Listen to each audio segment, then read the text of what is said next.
Chapter 4, Part 1, wherein Freckles faces trouble bravely and opens the way for new experiences.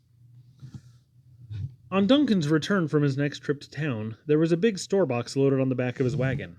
He drove to the west entrance of the swamp, set the box on a stump that Freckles had selected in a beautiful, sheltered place, and made it secure on its foundation with a tree at its back. "It seems most a pity to nail into that tree," said Duncan. "I hanna the time to examine into the grain of it, but it looks as if it might be a rare un. Anyhow, the nailin' winna hurt it deep, and having the case by it will make it safer if it is a good un." "Isn't it an oak?" asked Freckles. "Aye," said Duncan. "It looks like it might be one of those fine-grained golden ones that make such grand furniture." When the body of the case was secure, Duncan made a door from the lid and fastened it with hinges. He drove a staple, screwed on a latch, and gave Freckles a small padlock, so that he might fasten in his treasure safely. He made a shelf at the top for the books, and last of all he covered the case with oilcloth. It was the first time in Freckles' life that anyone ever had done that much for his pleasure, and it warmed his heart with pure joy. If the interior of the box already had been covered with the rarest treasures of the Limberlost, he could have been no happier. When the big teamster stood back to look at it, his work, he laughingly quoted, "Neat but no gaudy, as McLean says. All we're needing now is a coat of paint to make a cupboard that would turn Sarah green with envy. You'll find that safe and dry, lad, and that's all that's needed." "Mr. Duncan," said Freckles, "I don't know why you are being so mighty good to me, but if you have any jobs up at the cabin that I could do for you or Mrs. Duncan hours off the line, it would make me more than happy." Duncan laughed. "You needna feel ye are obliged to me, lad. You munna think I could take a half day off in the best hauling season and go to town for boxes to rig up and spend of my little for fixtures." "I knew Mr. McLean sent you," said Freckles, his eyes wide and bright with happiness. "It's so good of him. How I wish I could do something that would please him as much." "Why, Freckles," said Duncan as he knelt and began collecting his tools, "I canna see that it will hurt you to be told that you are doing every day a thing that pleases the boss as much as anything you could do. You're being uncommon faithful, lad, and honest as old Father Time. McLean is trusting you as he would his own flesh and blood." "Oh, Duncan!" cried the happy boy. "Are you sure?" "Why, I know," answered Duncan. "I wouldn't have ventured to say no so else. In those first days he cautioned me not to tell you, but now he wouldn't care. Do you ken, Freckles, that some of the single trees you are guarding are worth $1,000? Freckles caught his breath and stood speechless. He appeared limp as he stared.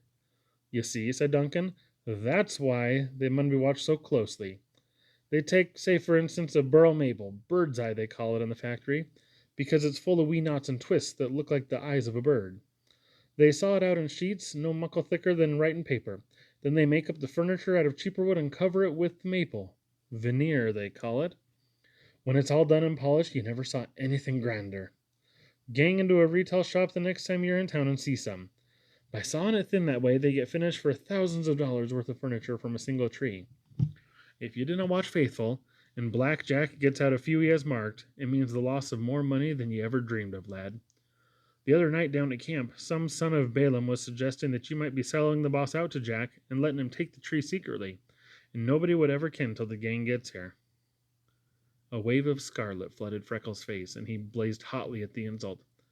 "And the boss," continued Duncan, coolly ignoring Freckles' anger, "he lay back just as cool as cucumbers and says, 'I'll give $1,000 to any man that'll show me a fresh stump when we reach the Limberlost,' says he. Some of the men just snapped him up like they'd found some. So you see how the boss is trusting you, lad." "I'm gladder than I ever can express," said Freckles. "And now will I be walking double time to keep some of them from cutting a tree to get all that money." "Mother of Moses," howled Duncan. "You can trust the Scotch to bungle things together. McLean was only meaning to show you all confidence and honor. He's gone and set a high price for some dirty whelp to ruin you. I was just trying to prove how we felt toward you, and I've gone and give you that worry to bear. Damn the Scotch, they're so slow and so dumb." "Except in present company?" sweetly inquired Freckles.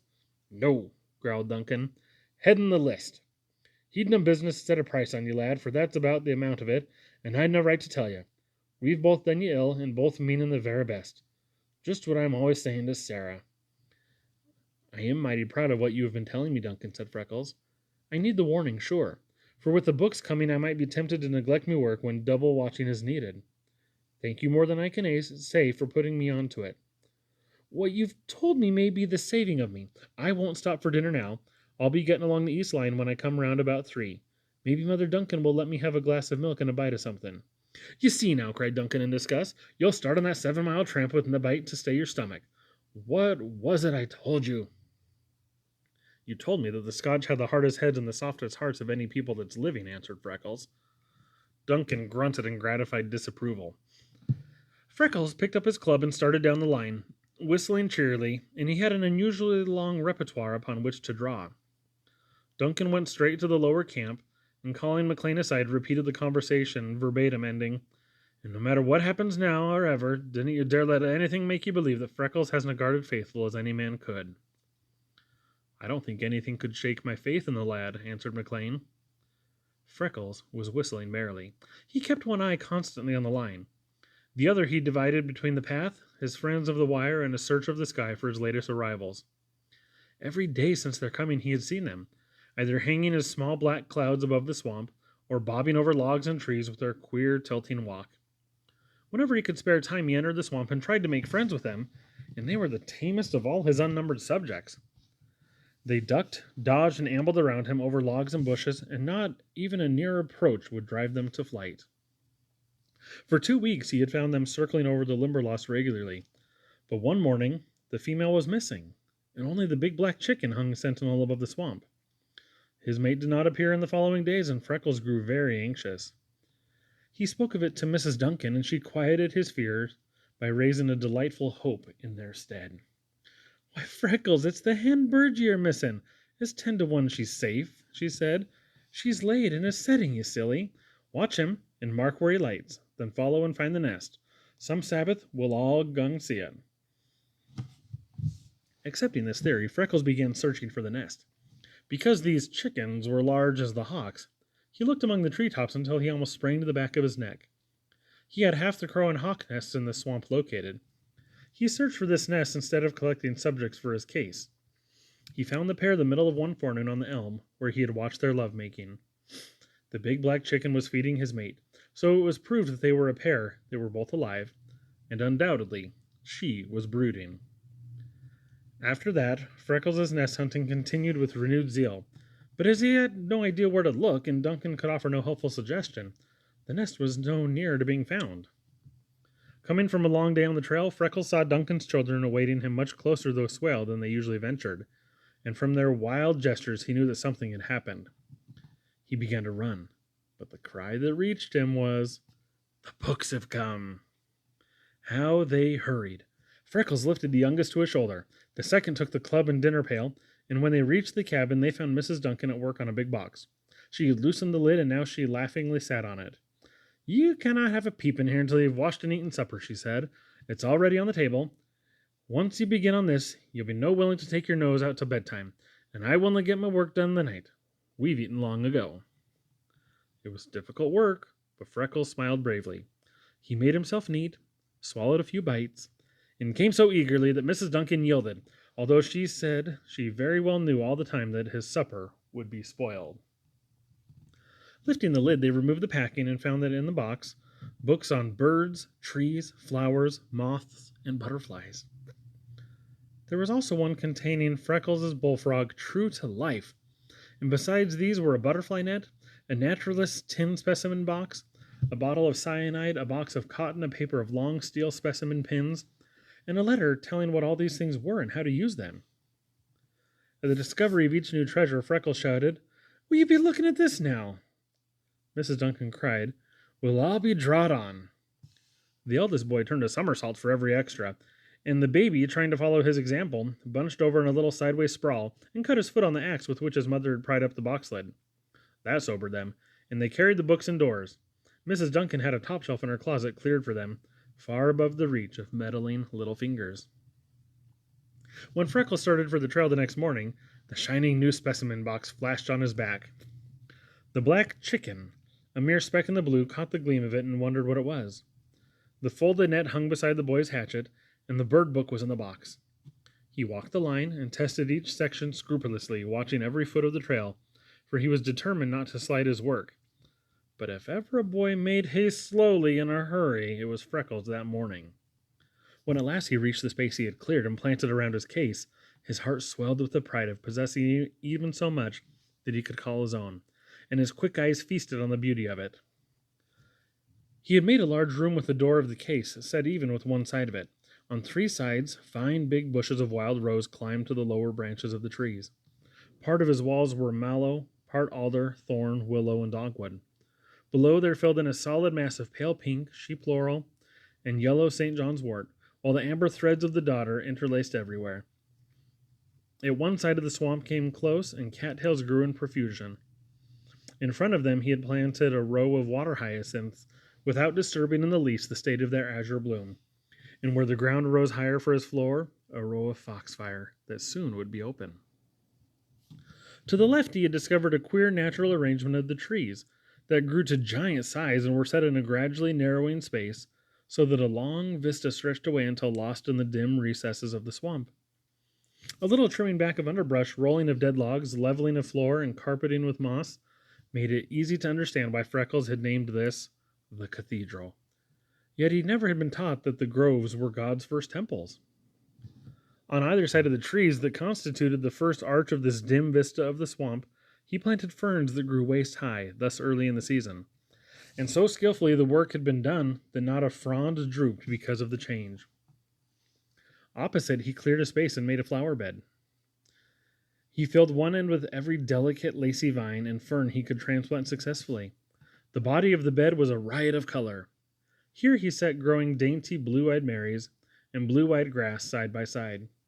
He planted harebells, violets, blue, white, and yellow, wild geranium, cardinal flower, columbine, pink snake's mouth, buttercups, painted trilliums, and orchids.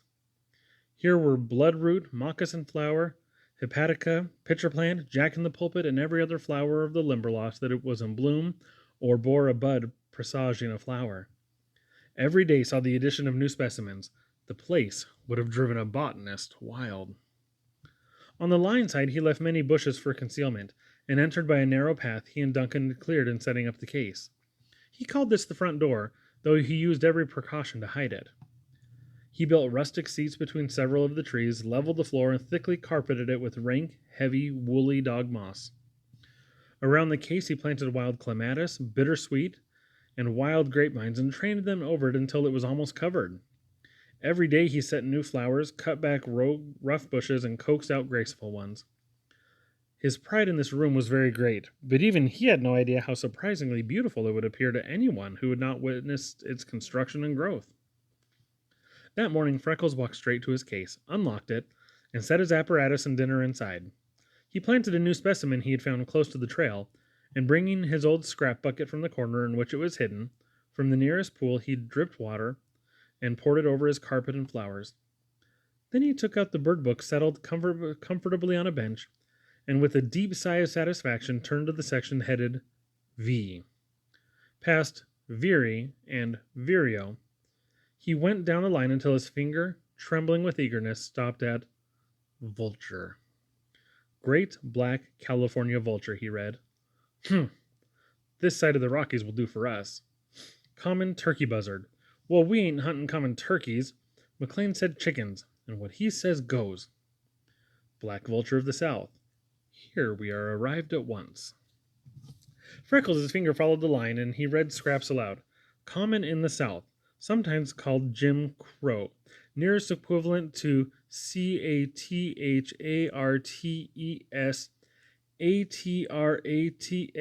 How the devil am I ever to be learning them corking big words by myself?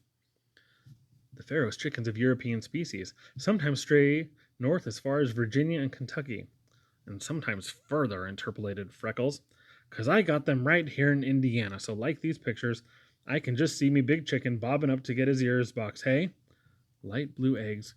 Golly, I gotta be seeing them. Big as a common turkey's, but shaped like a hen's, heavily splotched with chocolate. Caramels, I suppose, and in hollow logs or stumps. Oh, agony, wasn't I barking up the wrong tree, though? Ought to have been looking close to the ground all this time. Now it's all to do over, and I suspect the sooner I start, the sooner I'll be likely to find them. Freckles put away his book, dampened the smudge fire, without which the mosquitoes made the swamp almost unbearable, took his cudgel and lunch, and went to the line. He sat on a log, ate at dinner time, and drank his last drop of water. The heat of June was growing intense. Even on the west of the swamp, where one had full benefit of the breeze from the upland, it was beginning to be unpleasant in the middle of the day. He brushed the crumbs from his knees and sat resting a while and watching the sky to see if his big chicken were hanging up there. But he came to the earth abruptly, for there were steps coming down the trail that were neither McLean's nor Duncan's, and there never had been others. Freckles' heart leaped hotly. He ran a quick hand over his belt to feel if his revolver and hatchet were there, caught up his cudgel and laid it across his knees, then sat quietly waiting. Was it Black Jack? Or someone even worse? Forced to do something to brace his nerves, he puckered his stiffening lips and began whistling a tune he had led in his clear tenor every year of his life at the home Christmas exercises. Who comes this way so blithe and gay upon a merry Christmas day? His quick Irish wit aroused to the ridiculousness of it, and he burst into a laugh that steadied him amazingly. Through the bushes he caught a glimpse of the oncoming figure. His heart flooded with joy, for it was a man from the gang. Wessner had been his bunkmate the night he came down the corduroy. He knew him as well as any of McLean's men. This was no timber thief. No doubt the boss had sent him with a message. Freckles sprang up and called cheerily, a warm welcome on his face. Well, it's a good telling if you're glad to see me, said Wessner, with something very like a breath of relief. We've been hearing down at the camp you were so mighty touchy you didn't allow a man within a rod of the line. No more do I, answered Freckles, if he's a stranger. But you're from McLean, ain't you? Oh, damn McLean, said Wessner. Freckles gripped the cudgel until his knuckles slowly turned purple. And are you really saying so? He inquired with elaborate politeness. Yes, I am, said Wessner. So would every man of the gang if they wasn't too big cowards to say anything. Unless maybe that other slobbering old Scotchman Duncan, grinding the lives out of us, working us like dogs and paying us starvation wages, while he rolls up his millions and lives like a prince.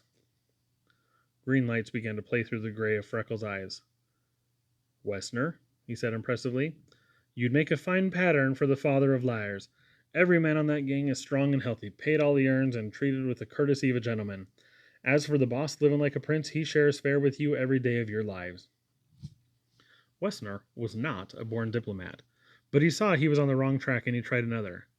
How would you like to make a good big pile of money without even lifting your hand, he asked. Said Freckles. Have you been up to Chicago and cornered wheat, and are you offering me a friendly tip on the investment of me fortune? Wessner came close.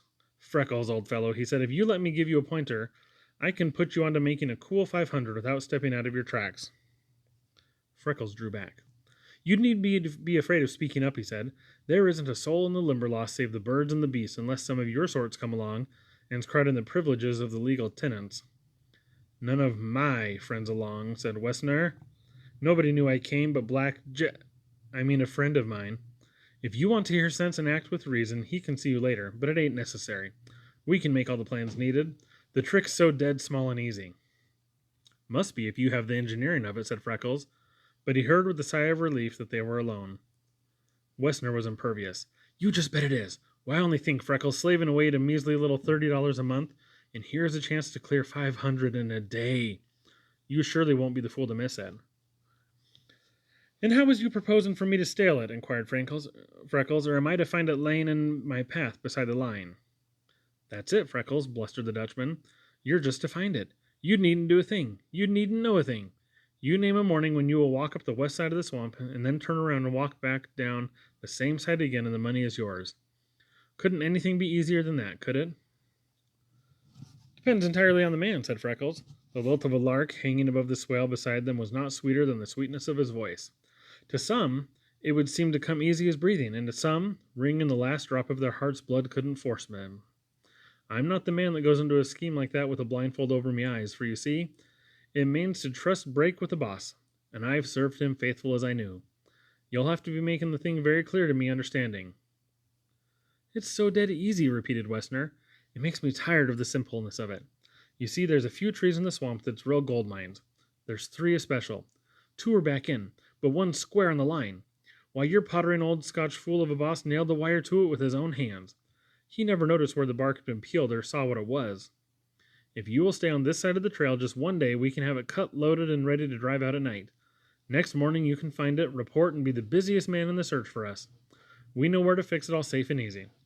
Then McLean has a bet up with a couple of the gang that there can't be a raw stump found in the Limberlost. There's plenty of witnesses to swear to it, and I know 3 that will. There's a cool 1,000, and this tree is worth all of that raw. Say it's a gold mine, I tell you, and just 500 of it is yours. There's no danger on earth to you, and for you got McLean that bamboozled, you could sell out the whole swamp, and he'd never mistrust you. What do you say? Freckles' soul was satisfied. Is that all? He asked. No, it ain't, said Wessner. If you really want to brace up and be a man and go into the thing for keeps, you can make 5 times that in a week. My friend knows a dozen others we could get out in a few days, and all you'd have to do would be to keep out of sight. Then you could take your money and skip some night and begin life like a gentleman somewhere else. What do you think about it? Freckles purred like a kitten. 'Twould be a rare joke on the boss, he said, to be stealing from him the very thing he's trusted me to guard, and be getting me wages all winter throwed in free. And you're making the pay awful high, me to be getting 500 for such a simple little thing as that. You're treating me most royal indeed. It's a way beyond all I'd be expecting. 17 cents would be a big price for that job. It must be looked into thorough.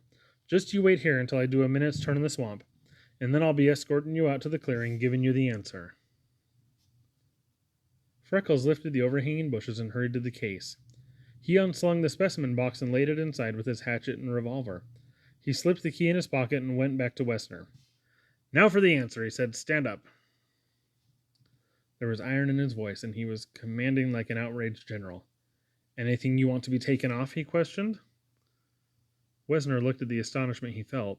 Why, no, Freckles, he said. Have the goodness to be calling me Mr. McLean, sent Freckles. I'm after reserving me pet name for the use of my friends. You may stand with your back to the light or be taken any advantage you want. What do you mean? Spluttered Wessner. I'm meanin', said Freckles seriously, to lick a quarter section of hell out of you, and may the Holy Virgin stay me before I leave you here. Carry on, for your carcass would turn the stomachs of me chickens. At the camp that morning, Wessner's conduct had been so palpable an excuse to force a discharge that Duncan moved near McLean and whispered, Think of the boy, sir? McLean was so troubled that an hour later he mounted Nellie and followed Wessner to his home in Wildcat Hollow, only to find that he had left there shortly before, heading for the Limberlost. McLean rode at top speed. When Mrs. Duncan told him that a man answering Wessner's description had gone down the west side of the swamp before noon, he left the mare in her charge and followed on foot. When he heard voices, he entered the swamp and silently crept close, just in time to hear Wessner whine. But I can't fight you, Freckles. I ain't done nothing to you. I'm way bigger than you, and you've only one hand. The boss slid off his coat and crouched among the bushes, ready to spring. But as Freckles' voice reached him, he held himself, with the effort of his life, to learn what mettle was in the boy. Don't you be wasting of me good time in the numbering of me hands, howled Freckles. The strength of me cause will make up for the weakness of me members, and the size of a cowardly thief doesn't count. You'll think all the wildcats of the Limberlost are turned loose on you when I come against you, and as for me cause, I slept with you, Wessner, the night I came down the corduroy like a dirty, friendless tramp, and the boss was for taking me up, washing, clothing, and feeding me, and giving me a home full of love and tenderness, and a master to look to, and good, well-earned money in the bank. He's trusting me as heartful, and here comes you spotted toad of the big road, and insults me as is an honest Irish gentleman. By hinting you conceive I'd be willing to shut me eyes, and hold fast while you rob him of the thing I was set and paid to guard, and then act the sneak and liar to him, and ruin and eternally blacken the soul of me. You damned rascal, raved Freckles. Be fightin' before I forget the laws of a gentleman's game and split your dirty head with me stick. Wessner backed away, mumbling, But I don't want to hurt you, Freckles. Oh, don't you, raged the boy, now fairly frothing. Well, you ain't resembling me none, for I'm itching like death to get me fingers in the face of you. He danced up, and as Wessner lunged in self-defense, ducked under his arm as a bantam, and punched him in the pit of the stomach so that he doubled with a groan. Before Wessner could straighten himself, Freckles was on him, fighting like the wildest fury that ever left the beautiful island. The Dutchman dealt thundering blows that sometimes landed and sent Freckles reeling, and sometimes missed while he went plunging into the swell with the impetus of them. Freckles could not strike with half Wessner's force, but he could land 3 blows to the Dutchman's 1. It was here that Freckles' day of alert watching on the line, the perpetual swinging of the heavy cudgel, and the endurance of all weather stood him in good stead, for he was tough and agile. He danced, ducked, and dodged. For the first 5 minutes he endured fearful punishment. Then Wessner's breath commenced to whistle between his teeth, when Freckles only had begun fighting. He sprang back with shrill laughter. "Begolly, and will your honor be whistling the hornpipe for me to be dancing to?" he cried. Spang! Went his fist into Wessner's face, and he was past him into the swale. "And would you be pleased to tune up a little livelier?" he gasped, and clipped an ear as he sprang back. Wessner lunged at him in blind fury. Freckles sensed an opening, forgot the laws of a gentleman's game, and drove the toe of his heavy wading boot into Wessner's middle, until he doubled and fell heavily. In a flash, Freckles was upon him. For a time, McLean could not see what was happening. Go to him now, he commanded himself. But so intense was his desire to see the boy win alone that he did not stir. At last, Freckles sprang up and backed away. "Time!" he yelled as a fury. "Be getting up, Mr. Wessner, and don't be afraid of hurting me. I'll let you throw in an extra hand and lick you to me complete satisfaction all the same. Did you hear me call the limit? Will you get up and be facing me?" As Wessner struggled to his feet, he resembled the battlefield, for his clothing was in ribbons and his face and hands streaming blood.